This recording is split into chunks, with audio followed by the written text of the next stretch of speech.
Ashamaa harka fuunee akkam jirtu daawwattootaaf dhaggeeffattoota Finfinnee Maltiimiidiyaa nagaan keenya kabajaa bakka irraan hordoftan maratti isin qaqqabu jenna.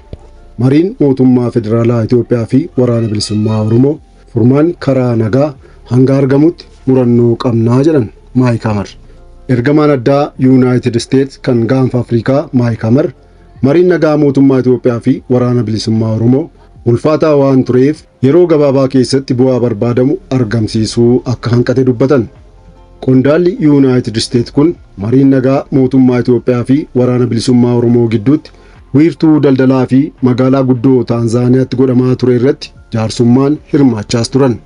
Marii waraana bilisummaa Oromoo fi mootummaa Itoophiyaa gidduutti adeemaa tureen bu'aa barbaannu yeroo gabaabaa keessatti fiduuf ulfaataa ta'eeraa jedhan Maayik Hamar. Walga'iin koree dhaabbii hariiroo alaa Yuunaayitid Isteets dhimma Afrikaa ilaalu jalatti mata duree Itoophiyaa abdii fi balaa haala imaammata Yuunaayitid Isteets jedhuun gaggeeffame. Mariin kun abdii fi balaan Itoophiyaa keessa jiru maal akka ta'e hubachuu fi dhiibbaa imaammata alaa Yuunaayitid Isteets Itoophiyaa fi naannichatti qabdu irratti kan xiyyeeffates ture. Waraana gaaga'aa fi lubbuu miliyoonootaa galaafate kan kaaba Itoophiyaatti gaggeeffame goolabuuf ga'ee olaanaa kan bahan Maayik Hamar waliigaltichi milkaa'ina guddaa ta'us walitti bu'insa naannoo Oromiyaa fi Amaaraatti gaggeeffamaa jiru marii nagaan akka xumuramu dhiibbaa gochaa akka jiranis dubbatan. Qondaalli kun walitti bu'insi naannolee lamaan keessatti gaggeeffamaa jiru biyya isaanii akka yaaddessu miseensota koree kanaattis himaniiru. Lola naannoo Oromiyaa fi Amaaraa keessa deemaa jiruunis lubbuun namoota hedduu darbuu, sarbamni mirga namummaa fi mancaatiin dinagdee mudachaa jiraachuu himuun qaamoleen lolatti jiran lolarraa akka of qusatan hubachiisaa bahuu isaaniis dubbatan. Maayik Hamar dabaluunis hidhattoonni garaagarummaa isaanii gara mariitti fidanii akka furan waamicha dhiyeessineerra jechuun kanuma hordofee waraanni bilisummaa Oromoo fi mootummaa Itoophiyaa Taanzaaniyaatti mariirra turuu ibsan. Maayik Hamar dhibdee jiruuf waraanni furmaata akka hin taane hubachiisuun ji'ootaaf dhiibbaa gochaa erga turanii booda qaamoleen lamaan gara marii Taanzaaniyaatti dhufuu dubbataniiru. Dabaluunis furmaati hanga argamutti yeroo fudhachuu danda'a jedhan. Mariin Taanzaaniyaa guyyootaaf mootummaa Itoophiyaa fi waraana bilisummaa Oromoo gidduutti gaggeeffamaa ture milkii malee akka xumurame qaamoleen lamaan ibsa 21 bara 2023 baasaniin himaniiru. Marichi milkii malee xumuramuu isaa boodas qaamonni lamaan quba walitti qabaniiru. Ergamaan addaa Yuunaayitid Isteets Maayik Hamar dhuga ba'umsa koree dhaabbii hariiroo alaaf kennan keessatti furmaata barbaannu yeroo gabaabaa keessatti fiduun ni ulfaata. Marichi ulfaataa ture. Daaree Salaam torban lamaa fi walakkaa turre. Jijjiiramoonni gaggaariin jiru. Furmaanni karaa nagaa hanga argamutti murannoo qabnaa jedhan. Mootummaa federaalaa Itoophiyaa fi waraana bilisummaa Oromoo gidduutti bu'uura kennanii fudhachuu irratti murannoo fi fedhiin jiraachuun barbaachisaa akka ta'es dubbataniiru. Itti dabaluunis rakkoo nageenyaa naannoo Oromiyaa fi Amaaraa keessatti mudate furuuf tarkaanfii waraanaa fudhachuun furmaata akka hin taanee fi mootummaan karaa marii nagaa furuu akka qabu ejjennoo Ameerikaa ta'uu mootummaa Itoophiyaaf beeksisuus himan. Lola naannoo Amaaraa keessatti gaggeeffamaa jiruun walqabatees carraan yoo jiraate marachiisuu fi mariin nagaa akka godhamu deeggarsa gochuuf qophii ta'uu dubbatan. Rakkoon naannoo Amaaraa kunis karaa lola hidhannoon furmaata akka hin arganne jala muranii dubbatan. Maayik Hamar itti dabaluunis labsiin yeroo muddamaa naannicha keessatti labsame akka ka'u, miidiyaaleen naannicha galuu akka danda'anii fi tajaajilli intarneetii adda cite akka deebi'u mootummaa Itoophiyaa gaafachuus dubbataniiru. Naannoo Oromiyaa fi Amaaraa keessatti ajjeechaan adeemsa seera malee raawwatamu, dararaa fi hidhaan akkaan yaachisaadha kan jedhan Maayik Hamar kana mootummaaf ifa gooneerra. Haasaa keenya hunda keessatti kabajamuun mirga namummaa xiyyeeffannoo ijoo hariiroo alaa bulchiinsa Baayiden ta'uu hubachiifneerraa jedhan. Haala qabiinsa mirgaa Itoophiyaa keessa jiruun gammadoo akka hin taanee fi akka fooyya'u mootummaa Itoophiyaa waliin dubbii godhan akka itti fufanis dubbatan. Koongiresii Ameerikaa koree dhimma alaatti walitti qabaa koree dhimma Afrikaa kan ta'an Joon Jeems haasaa baniinsaa taasisan irratti bulchiinsa mootummaa Itoophiyaa qeeqaniiru. Jeems waggoota muraasa darban keessa wanta Itoophiyaa keessatti mudatee fi ammas ta'aa jiru kaasuun biyyi baha Afrikaa Itoophiyaan hariiroo isheen Ameerikaa waliin qabdu hir'ataa dhufuus dubbataniiru.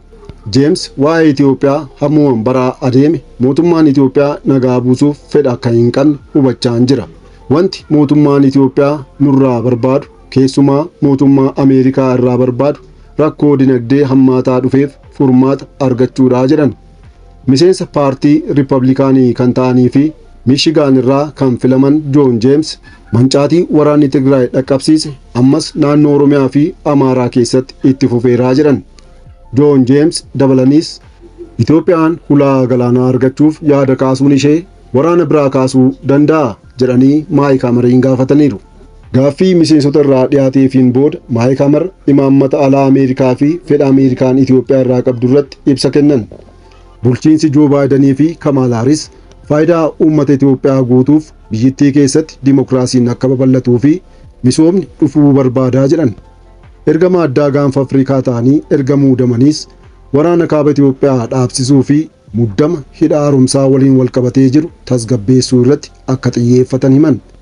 Erga waraanni kaaba Itoophiyaa xumuramee gara Itoophiyaa kan deeman Antoonii Bilinkanis waraanicha keessatti miidhamtootaaf haqi jiraachuu akka qabuu fi itti gaafatamni jiraachuun dubbii ijoo imaammata alaa biyya isaanii ta'uu himan. Waraana Tigraay keessatti yakka namoomaa kanneen raawwatan irratti himatni akka banamuuf mootummaa Itoophiyaa fi Eertiraa irratti dhiibbaa gochaa jirraas jedhaniiru.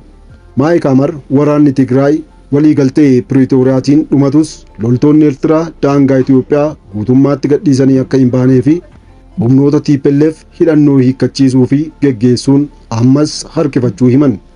Daangaa naannoon Amaaraa fi Tigraay irratti wal dhaban ammas furmaata akka hin arganne himuun waliigaltee TPLF fi mootummaan federaalaa Itoophiyaa mallatteessan karaa guutuu ta'een hojiirra akka hin oolle ibsan. Dabalataan Maayik Hamar akka hojii jalqabaniin gara Tarkii fi Yuunaayitid Arab Emireet deemuun xiyyaara nammalee yookaan diroonii biyyooti kunneen Itoophiyaaf kennan Itoophiyaa keessatti balaa geessisaa jiru akka Ameerikaa yaaddes himuu dubbatan.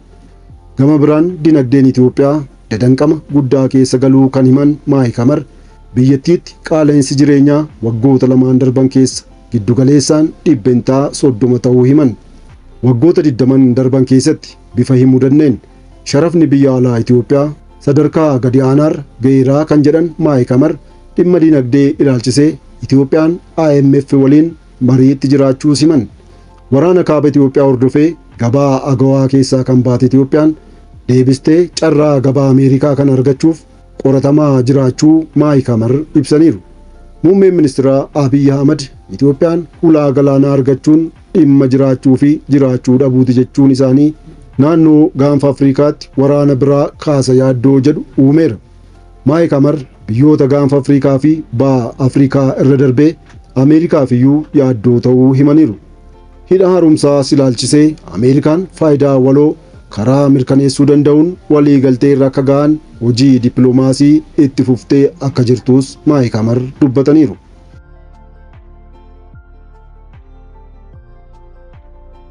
Egaan hordoftoota keenya kabajamoo taatan walga'ii koreen dhaabbii hariiroo alaa koongiresii Yuunaayitid Isteets kamisa darbe dhimma Itoophiyaa irratti geggeesse akkanaan qixxeessinee isin biraan geenye. waan nu hordoftaniif guddaa galatooma. chaanaalii yuutuubii Finfinnee Maltiimiidiyaa laayik, sheer, sabskiraayib godhaa. Finfinnee Maltiimiidiyaa madda seenaaf odeeffannooti.